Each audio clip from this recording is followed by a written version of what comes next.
Well, what a crazy tournament it's been. Only 2 of the world's top 16 still in contention. And that could have been won last night. Hector Nuns. Hector does loads of the big journalism in the press room here and at all the major championships. We could hardly believe what we were seeing. Sonny Akani almost beat Ronnie O'Sullivan and he's world number 84. It was incredible. It was incredible, and as you say, the media centre can be quite a tough, sceptical crowd to win over, and the whole room was on the edge of their seats watching that match last night.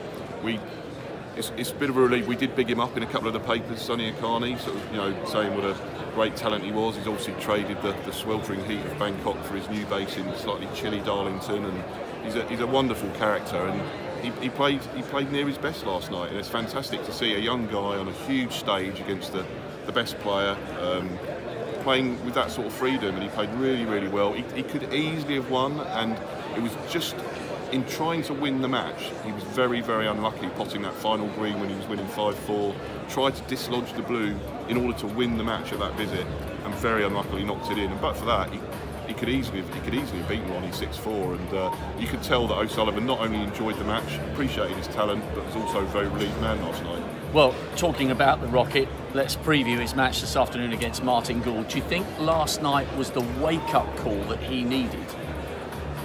I honestly don't know about that. I think, Ronnie O'Sullivan's been around, he's long enough in the tooth to know this sort of stuff can happen. It's just that little bit of experience got him over the line. Listen, he's been in brilliant form the last couple of months. He's won 2 more ranking titles, taken his tally up to 30. He was final of the Champion of Champions, very good match with Shaun Murphy, which he just was edged out.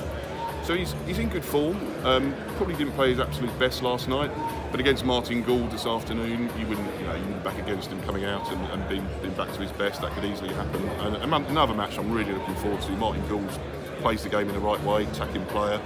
I was there when he won his German Masters title in Berlin a year or 2 back, and it was a good. He was on that list of best players not to win a ranking title. He was high up on that list. So and listen, another great match, one to really look forward to.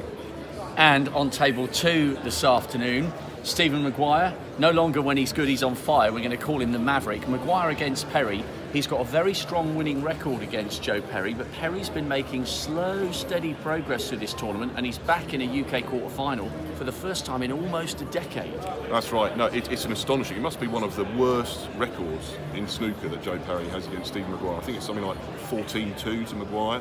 Joe Perry hasn't beaten him for a long time. I think Maguire's won the last 11 matches. Listen, Steve Maguire won this title 13 years ago.